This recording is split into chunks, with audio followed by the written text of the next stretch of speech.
Hello, everybody. My name is.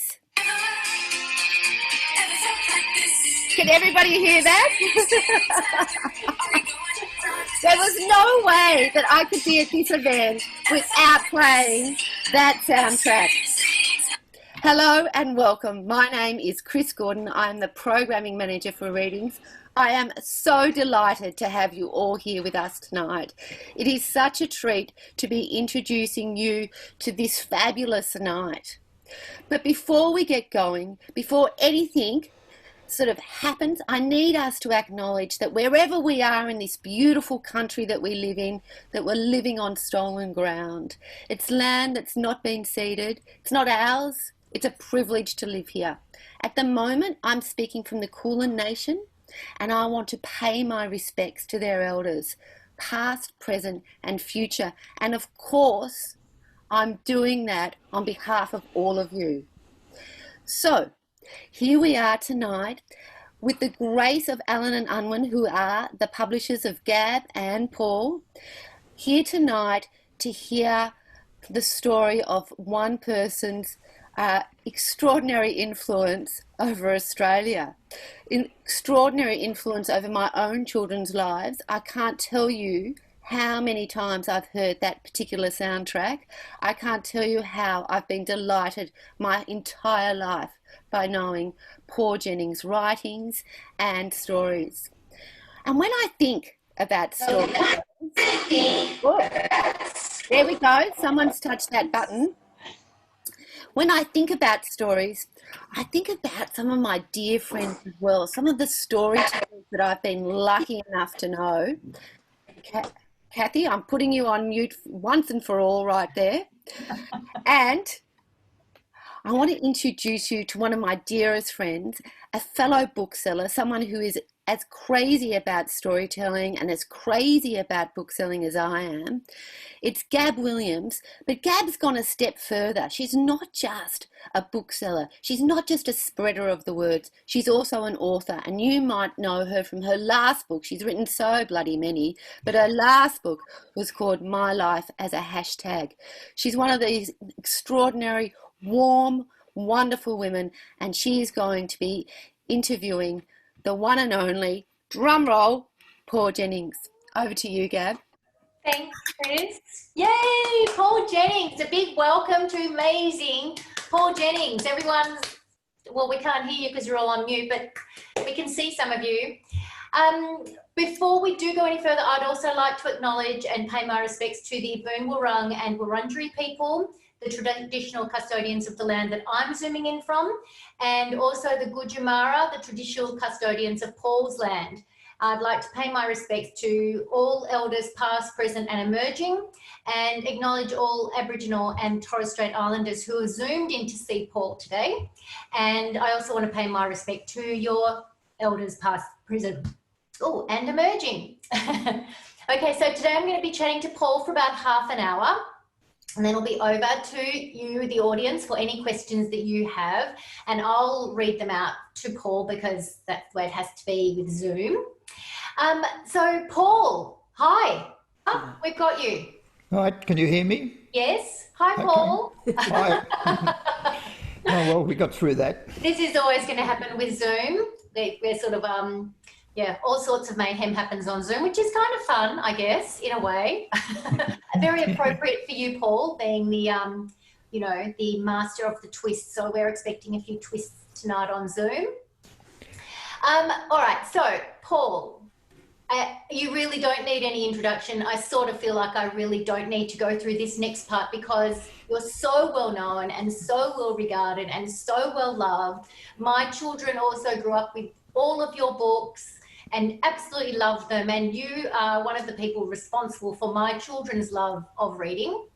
But I have got a list of awards that I'm going to read through because it's I want to get them right. So you are highly awarded. I'm not going through all of your awards, but I've just picked out a few kind of like pretty impressive ones amongst the many.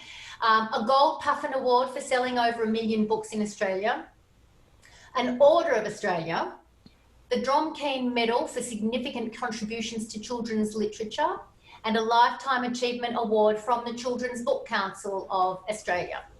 So all of which makes you sound very intimidating and makes me very intimidated, but your writing is charming and exuberant and naughty and adorable and stressful. My God, the gizmo. I still can't think about the gizmo without my blood pressure rising. That book was hilarious and ridiculous. Thank you. You've written middle fiction, junior fiction, picture books, Deadly and Wicked, puzzle and joke books, Round the Twist television series, but your newest book is a break from tradition, a memoir, not a children's book. But appropriately, seeing as it is Paul Jennings, the great author of The Twist, it's not exactly a memoir. So do you want to tell us a little bit about why you decided to, because this is a memoir and then writing tips and an homage to teaching and like a rallying cry for us to all just look after the children, and because they're so vulnerable. So do you want to just talk us through a little bit about why this book now? Well, thanks, Gab. I think there are quite a few reasons why people do write biographies. Some people just write them for themselves and they use it as a sort of method of looking at their own life and seeing what happened and understanding themselves better. And there's part of that in what I was doing. Some people just write them for their family and friends so that they can throw some light on their background and the things that have happened. And then some of us do want to publish our book, and probably all three of those were true for me. And I first started making an attempt about 10 years ago, and from time to time I'd send a few bits and pieces and a chapter or so to my editor, Julie Watts, who's been my editor for 35 years now. Wow. And she was always supporting as usual, but I could tell it wasn't quite hitting it, and I just couldn't get the voice right or the approach. So the years went by, and then about 18 months ago, I thought to myself, have another try and maybe see if I can work to my strengths and work out what they are. So the first thing I thought, well, basically I am a storyteller, so I'll approach it as if it's a piece of fiction, and I'll try and use all the techniques that you would use in a piece of fiction, like you'll put in clues about what might be going to happen later, you can do flashbacks, you can tempt with little bits of things and people wonder if it's going to have a crisis or a climax somewhere.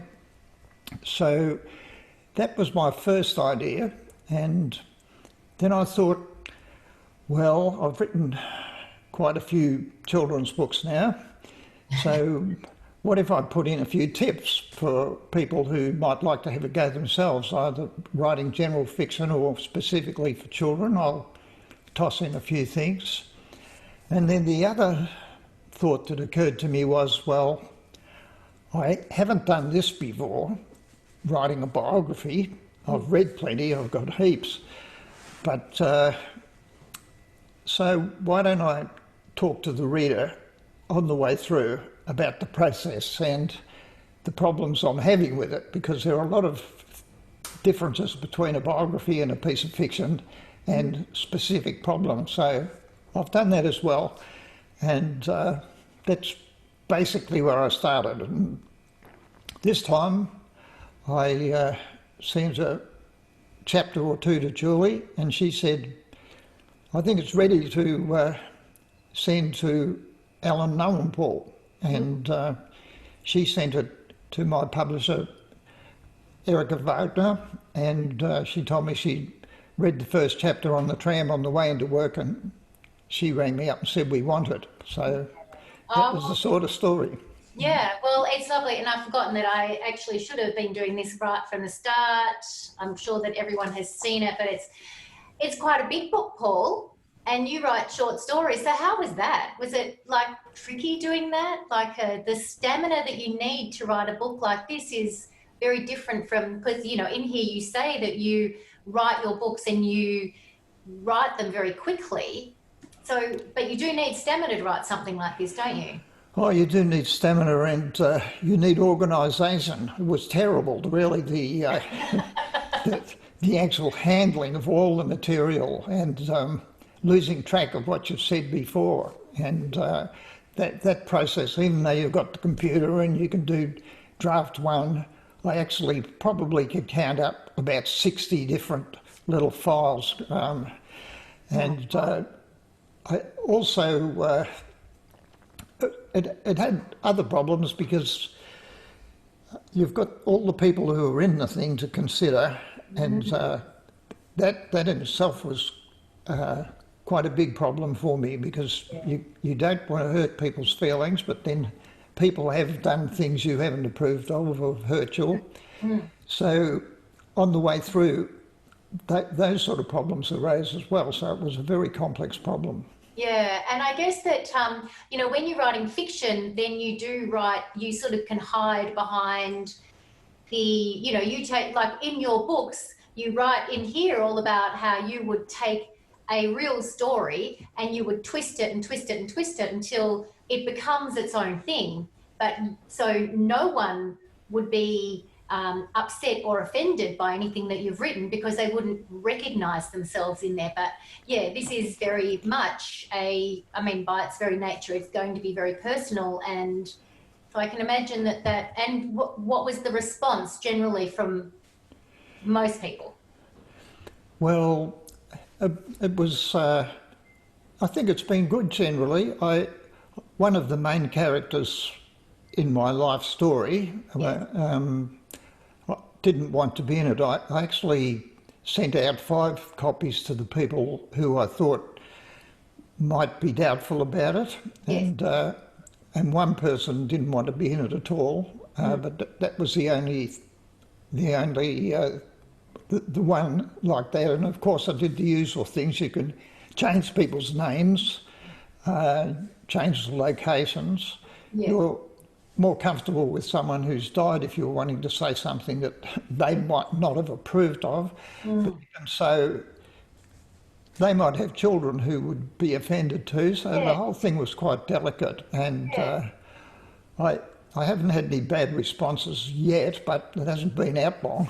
I don't think you'll be getting any bad responses. It's so charming and lovely. Your voice is it's just so lovely. I loved it. And I actually really was surprised at where you started it. You started it with quite an intense beginning. Was that hard deciding where to start it? Yes, well, one of the things I decided was I won't do the usual thing of sort of start off, you know, with when you were born or your father and mother were born, and then work through strictly in a chronological way. Not everybody might be interested in my childhood, although I think it, like everybody's life, it had a huge effect on the way I turned out and the sort of person I grew up to be. But I thought, I mean, one of the things any children's writer will tell you, you've got to get off to a good start and an interesting start, and you know, an adult will give you maybe 20 pages before they give up on a book. Children will give you like 1 page, 1 paragraph, 1 line before they decide it's no good. So I thought, okay, it has to be something arresting but genuine and true. And I had a feeling that a lot of the people who were reading the book want to know, how did you get published and where did you come from and what were the difficulties were. So I did start with more or less, my marriage had come to an end. I was the custodial parent of 4 children. My job looked like I was going to lose it. And where could I go from here? And I was living in this old house on the edge of a cliff facing the Southern Ocean with the waves pounding down below. Very bleak and remote and beautiful place. And I sort of thought, well, I'll start at that point and then I can take that to how I did get my first breakthrough, and then backtrack a bit and then start to gather bits and pieces in themes, Yeah. funny bits, sad bits, and so on. Yeah. Well, it was quite interesting that when you're really up against it and your marriage is broken up and you've got 4 children and you've got your house that you're renovating, and then you decide that what you probably the best option is to go and get published. Not knowing any people in the publishing industry, never having, like worked in that area. So it's not really the usual trajectory that most single dads would take, I don't think. No, I was fairly desperate, and basically what had happened to me, I was doing a master's degree and I was lecturing, training teachers in language curriculum and teaching of reading and learning disability. And when I found myself on my own and I had to look after the 4 kids, they were all school age, I said to my boss, look, I can't finish this master's degree. I was doing it by research, testing children all over the place, and he said to me, well, Paul, the writing's on the wall. Deakin University is taking over this place, and if you don't get your master's and a PhD, you won't have any future here. And no pressure. But he was a lovely man, and he'd been a great help to me ever since I went to the place. And as I was walking off, he said, is there anything else you can do? And I said, I've always wanted to write fiction. And he said, is there any course you can do? And the only course I had looked up, there was one run by Carmel Bird, well-known novelist and critic, at the Council of Adult Education in Melbourne, just a short course in short story writing. And I thought, I don't know whether he'll go for that, but I mentioned it to him and he said, look, keep it quiet, Paul, keep it under your hat, but you can have the time off to go, which was a day a week, to get down to Melbourne and back, and you can have an institute car too. And so that was really the start of it for me, was going to that course. It's amazing. And actually it's funny when like just talking now, I think, so the writing thing came out of something that was actually not a great place to come from, was it? Like you're looking at losing your job, your marriage, blah, blah, blah. And a lot of your stories came from some quite, you didn't, like we all try and be positive role models for our children and we want to kind of protect them from anything negative. And yet it feels to me a bit like a lot of those negative experiences in your life. So culminating in that moment when you went, okay, now I've got to go and get published because otherwise I'm going to have nothing.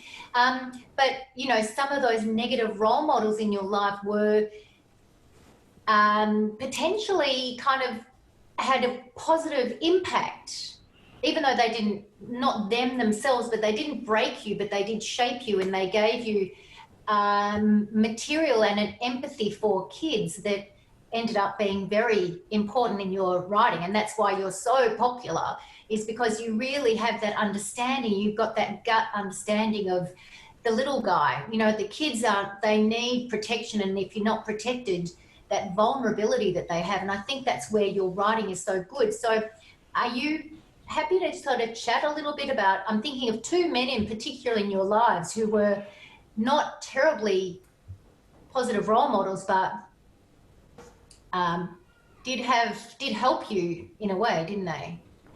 So the 2 men I guess one of them you were talking about, Gab, is my father. Yep, and also Mr. Brown. Okay, well, yes. I mean, do you agree with that, or I don't know, you would know better, but obviously. Well, obviously, both of those men had a big impact on my life, and particularly my father, and he had a negative view of me, and right from the start, I started to realise that he didn't like me very much. Or no, that's not true. I didn't realise that he didn't like me very much, but he said things like, you know, you'll never be fit for anything but the factory floor. You know, it's all your fault. He wouldn't let me finish year 12 or do year 12 at school because my best friend had failed it. He was a year ahead of me. He said, he's smarter than you, so he failed, so you'll never pass. So I had to leave school. And I guess in the book I've traced a lot of negative and some very painful things through there, which did give me a bit of a feeling that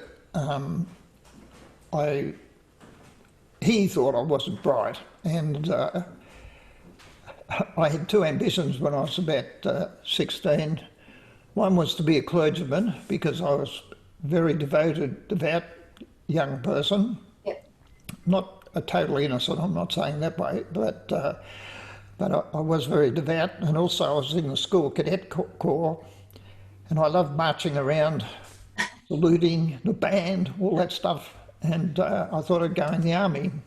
His response was, well, the silly son gets put in the army, or the clergy, that's what they do with the silly son. And I took that as a bit of a theme in the book to say that the silly son goes forth into the world, finally makes good and comes back to inherit the kingdom or save the kingdom from which he'd left or been thrown out of. And I made that a sort of a theme in the book. Yeah. And I do try to,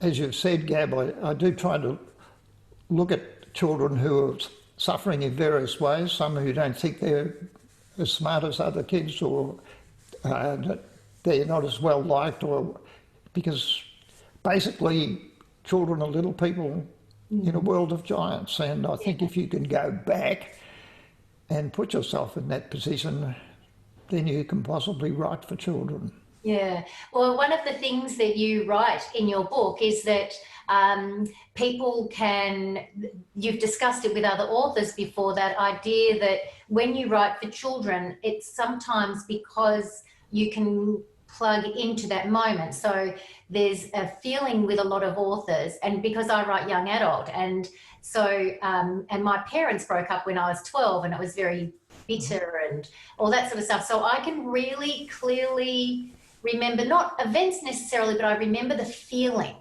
And so you had, I think when you were younger and you started feeling that your dad, it wasn't right, that wasn't right.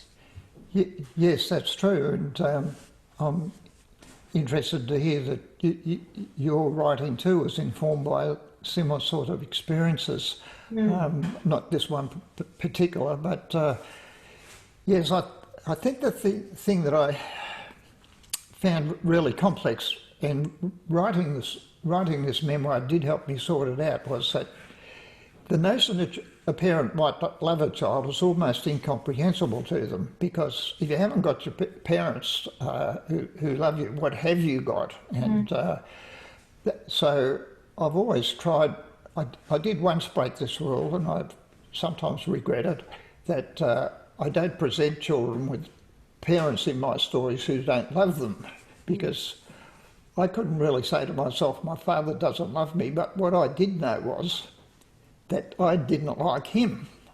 And that made me feel guilty. I felt really guilty because, the other kids liked their fathers, they boasted about them, but I hated being with him. Yeah. And I took that upon myself, and it wasn't until I was a man, really, that I realised, yes, he never wanted me in the first place. Yeah, there's a weird sense of, I can actually relate to what you're saying. There's a weird sense of shame that a child feels if the relationship with the parent is not right. And because it's not supposed to be that way, I guess. And you feel that, you're intrinsically got something that's not right. Yes. Which makes them Yeah, so, all right. I mean, one of the things that you did write about in your story, which I found very, I mean, I did sort of find it really, really interesting, was when you were talking about going into the shed and your dad decided to teach you a lesson, and you ended up writing about that in your book, The Nest. And those feelings, do you want to talk about that a bit, or are you happy to chat about that, or? Yeah, I am happy to talk about it. I should probably say for the listeners that the book's not all morbid.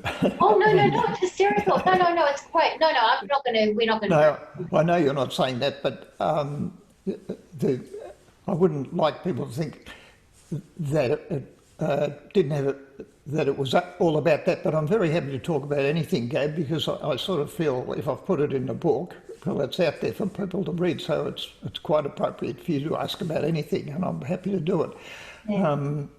Yeah. So what happened? I mean, he had this lawnmower, and he was working on it, and he got the lead to the spark plug and told me to hold it. Then he said, "Put your hand on the spark plug here." So I had the spark plug in one hand and the lead in the other.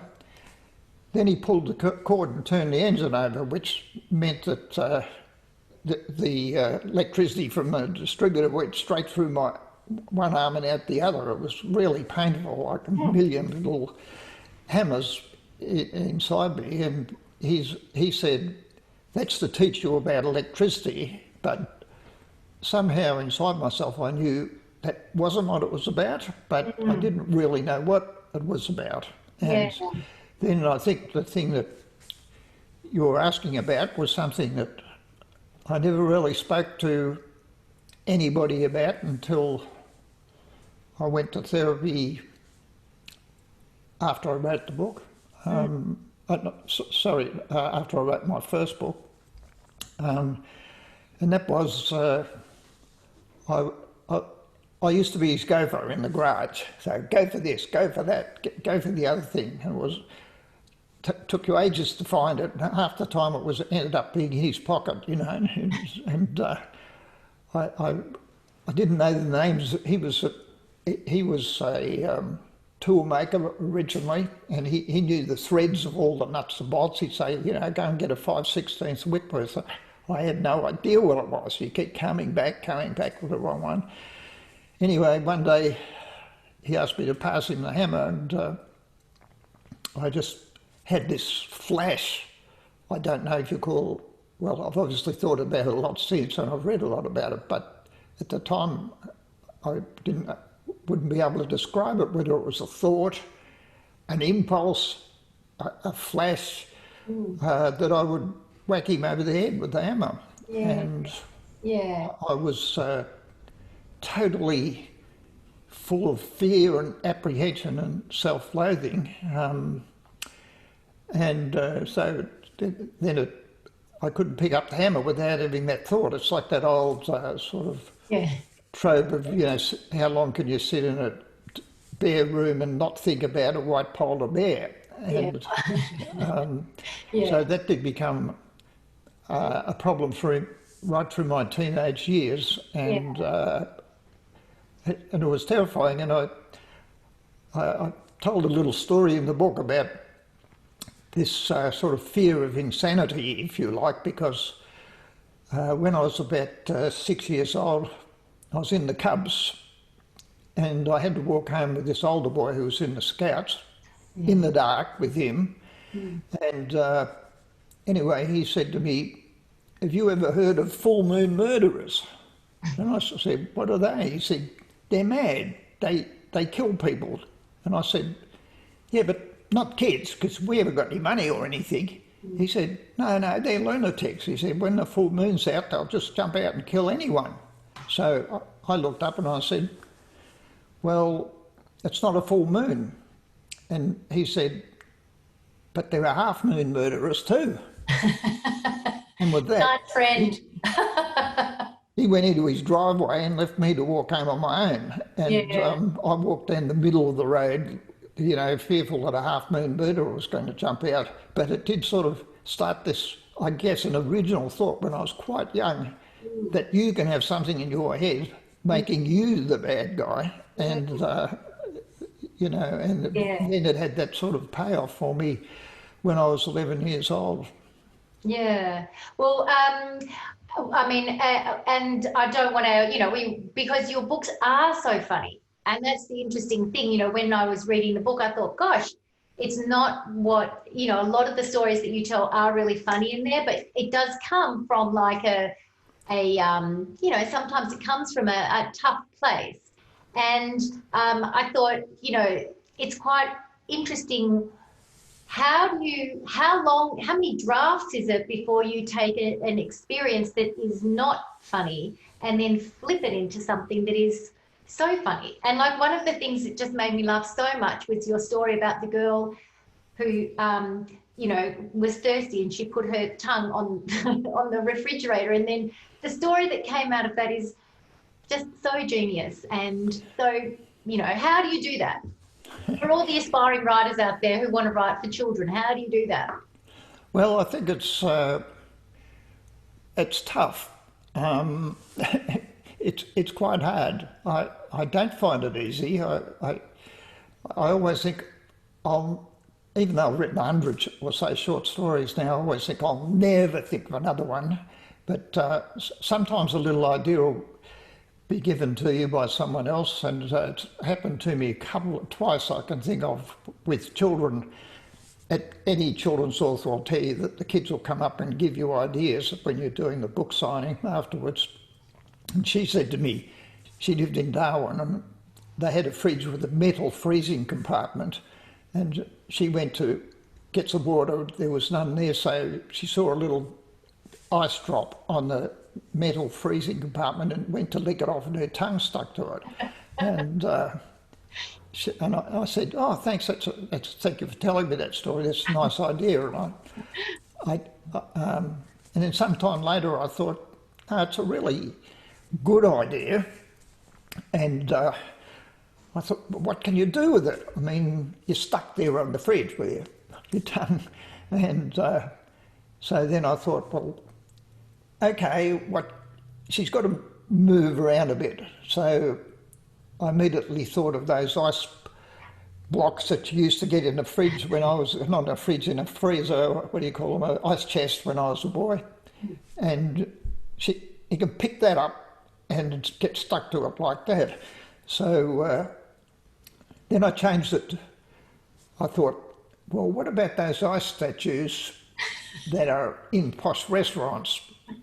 What if I had a girl who was there and the statue was made out of ice of this very attractive girl, and the boy falls in love with it and he kisses it, the ice statue, and his lips stick to it, and then he grabs it with his hands, and now he's tottering down the road kissing this ice statue stuck to it. And then by that time I know, yes, you've got a good story here, you know, and how to finish it and so on. But the interesting thing about it was, you know,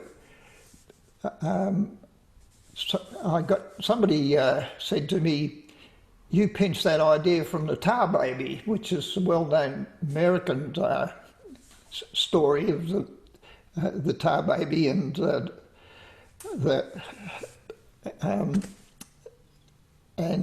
was it, the rabbit and the fox. The rabbit. Yes, and I thought, well, you know, obviously I didn't get it from there, I got it from the little girl and developed it up. But then you think, you know, well, maybe it's one of those archetypal sort of stories. Yeah, I can't see the relationship between that story and the Brer Rabbit and the Tar Baby, but that might just be me. But I love that imagery of the little boy, the boy walking around kissing the ice statue. It's just hilarious. So now I can see there are so many questions for you, as to be expected. So I'll just run through just a couple of questions. I have got so many things that I still would like to ask you, but I can't be selfish. So okay. I'm going to go through some of the questions. So this is from Jocelyn. She says, thank you so much, Paul. I grew up reading your books and I want to know, how did you get it right? You wrote the growing up feelings and struggles as well as making it funny. I think you're a genius. He has black bookshelves as well. I'm not sure what that means. Toby, who's 11, would like to know, what is your greatest reward for your writing? My greatest reward? Well, I do think it's maybe getting a message like that one for one of my readers to tell me they love the books, because that's what it's all about. And it is honestly why I started doing it, because I did genuinely, I had worked in trying to hook children into books for my life as a teacher and a lecturer and a speech pathologist. So when I get a question like that, and I'm very, very pleased to hear that a reader likes them. You've always gone into that. I mean, all of your career was all about trying to help people who were struggling. I mean, teaching obviously is about helping, but then you went that step further and you do the speech pathology, and it's all about trying to help. And even working at Tirana, where you're trying to help these kids who have been so disadvantaged. Yes, I certainly learned a lot there. Okay, the next question. I'll have time for a couple. A big hello to Paul. Wow, this is from Megan. I am a teacher from Melbourne. Megan, I'm just going to say that you need to read this book because it is such a great book for teachers. And I read your stories to my students each and every year, and I grew up reading your stories. Do you realise the immense impact and influence you've had on so many people to love literature and language? Year after year, I engage my students, terrify them, and they notice what you do as an author, and they, in turn, become more passionate about writing. So thank you. How does it feel for you to know? Well, it feels wonderful, and thank you, Megan, for that. And I genuinely believe that teaching should be a really hallowed occupation. Teachers have an enormous amount of influence on their students, and I did have one bad teacher, but I had one wonderful teacher. I still look back and think he gave me the happiest year of my life, was my childhood and teenage years. And so, Megan, thank you. It gives me enormous pleasure. That's the answer to that question. I take enormous pride in it. Thank you. This is from Charlotte. What do your writing routines look like? Thank you, Charlotte. Yeah. Well, it's probably changed a bit now. I'm older, but usually I'll write in the mornings because I think you're more in touch with your unconscious mind, and your unconscious mind does play a big bit, I think, in writing. And I usually don't know what the themes of my stories are till I've finished. And then I can look back and think, that was about love, or that was about loneliness, or that was about pride, or whatever.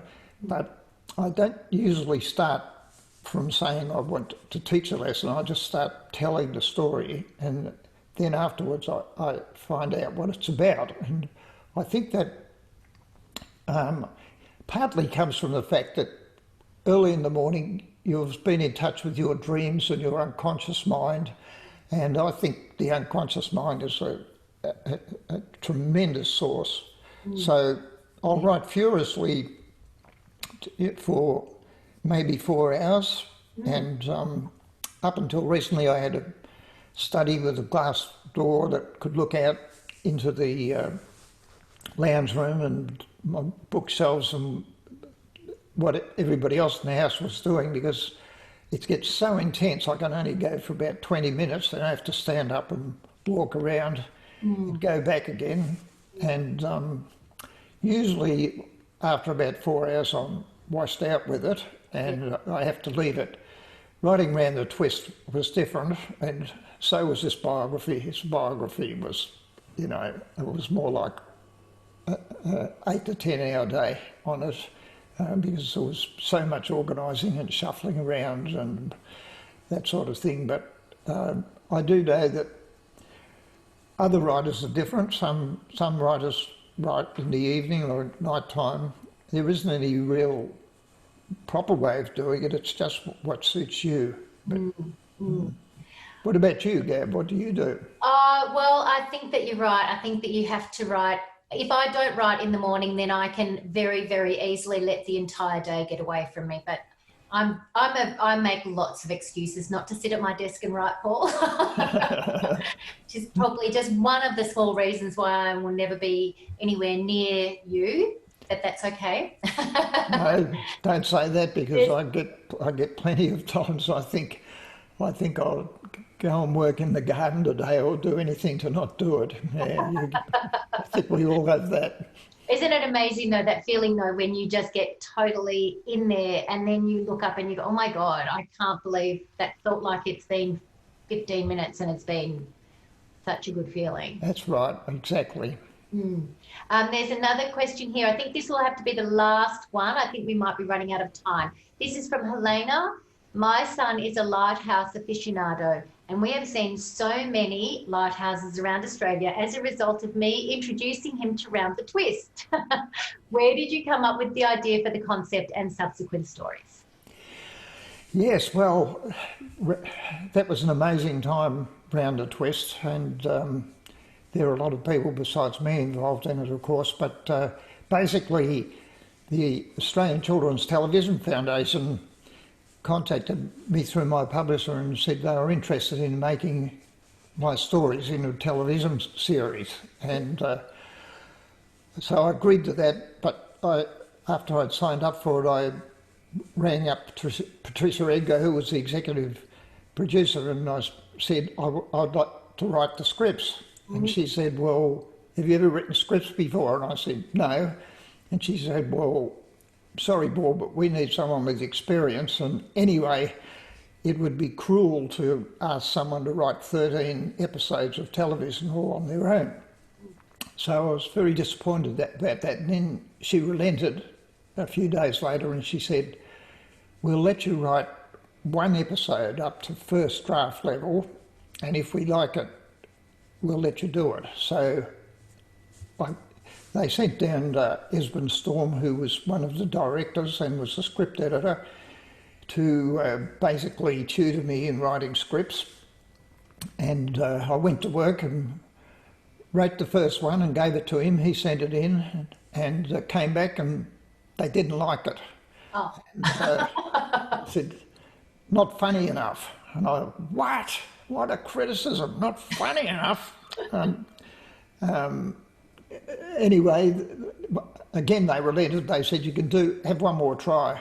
So this time I picked a different story. I can't remember which one it was now, but I put in every gag and every joke I could possibly think of, and I sent it back, and this time they said, you can write the lot. And so that was very lovely for me. The children in the story were based on my own kids, because being a single father obviously put that in. And it was, there were 3 children in this particular family, but they were all bits and pieces of my kids. Yeah. And some of them wanted to have their names used and some didn't. So I had Linda in there, my daughter Linda, and Bronson is my stepson. And I basically based it on the old house I had on the side of the cliff where I lived, because it had been moved there on a truck, and it was a really beat up, tumble down old 100-year-old house. And for the first scene I wrote the kids sitting around the kitchen table just with their father, and a signpost goes past the window and then a street sign, and you realise that they're having a meal inside a truck, that's a house that's on the back of a truck. And but they said to me, no, you can't have that, Paul. It's too expensive for just one episode. Think of somewhere else for them to live. So I thought of a lighthouse, and that'd be an interesting place for kids to live in, by the sea and so on. Amazing. So good. All right. Well, thank you, Paul, so much. It's been an absolute joy. I do have to say that I particularly loved the ending, and I'm not going to say why because I'm a storyteller as well, and I don't want to wreck the ending for everyone, but I really loved the ending. And I'm expecting to see this book on none of the shelves at readings because I'm expecting it to be sold out immediately. I was working today and we've sold a few copies already, so and that was just before any of this, so any of your PR. So this is going to go gangbusters, and everyone really should read it. And thank you so much. Thank you so much for giving my children the love of reading, giving me the love of writing, and giving this book to everyone to enjoy. Thank you. Thanks very much, Gab. It was lovely to talk to you, and thank you for your lovely questions and thoughtful manner. Oh, thank you, Paul. It was really nice meeting you. And thank you, everyone, for coming. Thank you. Can you imagine if we were in a bookshop right now? I think that we wouldn't be able to hear ourselves. I think the applause would be so loud, so extraordinary. I think that I would have to say to people, you know, Amy, get down off that chair. Jackie, you don't need to stand like that. Oh, my goodness. Paul's going to fall. It would all be crazy. And it would all because of you, Mr. Paul Jennings, that has brought us so much joy and so much hope. Thank you. Thank you very much, and thank you, everybody, for watching. Thank you. Oh, And to our lovely, lovely Gab Williams, thank you very much. Pleasure. Such a treat to have you as our interviewer. And you know what? If you wanted to talk to Gab more, she works at our beautiful Malvern shop. But she's also looks after the Readings Foundation, and of course you can buy her books as well. But to each and every one of you out there, thank you so much for joining us. What a treat we had. There's been so many messages of love sent to you, Paul. I'm going to put them all in a very complicated email to you. Bless you all. Stay safe. thanks. Bye. Bye-bye.